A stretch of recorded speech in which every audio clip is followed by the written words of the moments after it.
Jai Gurudev students, today's work of computer class 5th chapter 4 more on LibreOffice Writer। आज हम इस chapter में पढ़ेंगे LibreOffice राइटर के बारे में। वैसे तो ये आप प्रीवियस क्लास में पढ़ चुके हैं कि LibreOffice राइटर के अंदर क्या होता है, फिर भी मैं आपको एक ईजीली पढ़ा देती हूँ कि इस चैप्टर के अंदर है क्या। फर्स्ट टॉपिक है आपका फाइंडिंग एंड रिप्लेसिंग टेक्स्ट। हम अपने टेक्स्ट को फाइंड और रिप्लेस कैसे कर सकते हैं। सबसे पहले जो हमारा मेन्यू बार होता है उसमें जो एडिट ऑप्शन होता है हमारी ड्रॉप डाउन लिस्ट में, select the find and replace option, उसमें हमारा क्या होता है फाइंड एंड रिप्लेस ऑप्शन।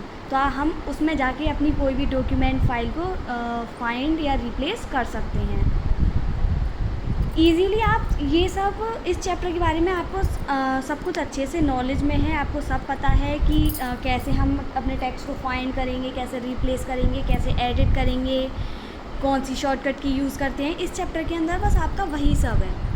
ये देखिए, ये आपका एक एग्जांपल है, find and replace dialog box हमारा ऐसा होता है। Now in the replace box type the text that you want to put in a place of the text, search in the find box. इसमें आपको बताया गया है कि रिप्लेस बॉक्स में क्या होता है, हमारा कोई भी हमने कोई भी अपनी फ़ाइल को किसी नेम से सेव किया है, अगर हमें उसको नेम चेंज करना है तो हम उसको क्या करेंगे, रिप्लेस करेंगे। हमें कोई भी चीज़ को हटा के उसकी जगह कोई दूसरी करनी है तो उसको हम क्या बोलते हैं, रिप्लेस। आप सभी इस चैप्टर को अच्छे से रीड आउट कर लेंगे, मैं आपको बस ओरली समझा दे रही हूँ इस चैप्टर के अंदर है क्या। जो हमारा वो होता है फाइंड एंड रिप्लेस टेक्स्ट, जो डॉक्यूमेंट में जो भी फाइंड एंड रिप्लेस टेक्स्ट होता है उसके अंदर हम क्या क्या कर सकते हैं, फाइंड ऑल कर सकते हैं, फाइंड प्रीवियस, हम प्रीवियस वाला फाइंड कर सकते हैं, find next, replace all. Click on replace all button, click on the close button, उसके बाद हम इसको क्लोज कर देंगे। नाउ फॉर्मेटिंग अ पैराग्राफ के लिए क्या, पैराग्राफ में मैंने आपको सबको बताया कि पैराग्राफ में जब हम अपनी कोई भी डॉक्यूमेंट को बनाते हैं तो पैराग्राफ वाइज होता है, तो उसमें हमारे क्या क्या हमें फैसिलिटीज़ मिलती हैं। टेक्स्ट अलाइनमेंट मिलता है, paragraph indenting, tab setting, line spacing, paragraph spacing, applying borders, applying shading, हम उसमें शेडिंग, बॉर्डर्स और हमारे जो पैराग्राफ के बीच में जो स्पेस है, जैसे कि ये वाला पैराग्राफ, उसके बाद हमारा ये नेक्स्ट ये पॉइंट्स स्टार्ट हुए, तो इन दोनों के बीच में ये जो मार्जिन है इनको हम कैसे कितना स्पेस दे सकते हैं। ये लाइन स्पेसिंग वगैरह, पैराग्राफ इंडेंटिंग और टेक्स्ट अलाइनमेंट कि हमें टेक्स्ट को साइड में लिखना है या इस साइड लिखना है या मिडल में लिखना है, तो ये सब हम अपने उसके अंदर कर सकते हैं। नाउ चेंजिंग टेक्स्ट अलाइनमेंट, अब हम अपने अलाइनमेंट को कैसे चेंज कर सकते हैं, उनकी शॉर्टकट कीज हैं। अगर हमें लेफ़्ट में लेना है तो Ctrl+L प्रेस करना है, सेंटर में है Ctrl+E, अगर हमें राइट साइड लेना है तो Ctrl+R, और जस्टिफाइड हमें मिडल में लेना है तो हम क्या करेंगे, Ctrl+J।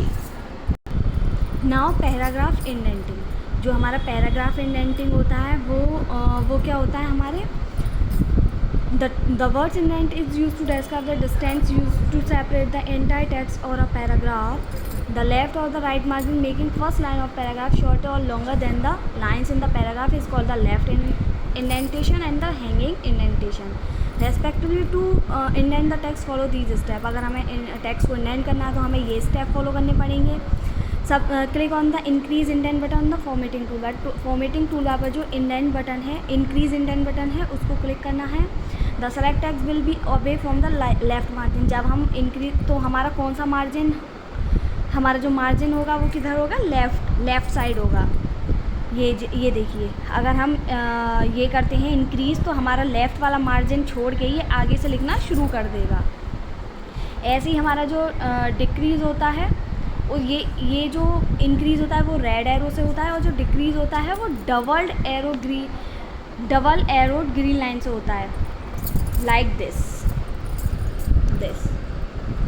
Now working with tabs इस अब टैब से हम कैसे वर्क करेंगे ये आप खुद रीड आउट कीजिएगा। नाउ मैनेजिंग पैराग्राफ स्पेसिंग, अब हम पैराग्राफ के बीच में जो स्पेस है उसको कैसे मैनेज करेंगे। सबसे पहले select the paragraph for which spacing has to be manage, सबसे पहले हमें उस पैराग्राफ को सेलेक्ट करना है जिसको हमें मैनेज करना है। फिर हमें मेन्यू बार पर फॉर्मेट पर क्लिक करना है, और जब हमारी ड्रॉप डाउन लिस्ट खुल के आएगी तो उसमें हमें पैराग्राफ ऑप्शन को चूज़ करना है।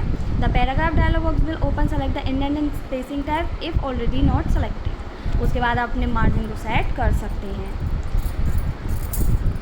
Now setting line spacing. अब लाइन स्पेसिंग की कैसे सेटिंग करेंगे, वही है, आप सारे पॉइंट्स को अच्छे से रीड आउट कीजिएगा, इनको समझिएगा, तो इससे आपको क्या होगा, इजीली आपको समझ आ जाएगा। तो स्टूडेंट्स, आज हमने आपको हाफ चैप्टर की रीडिंग कंप्लीट करा दी है। आप इस चैप्टर को अच्छे से रीड आउट कीजिए, इसको समझिए। Thank you.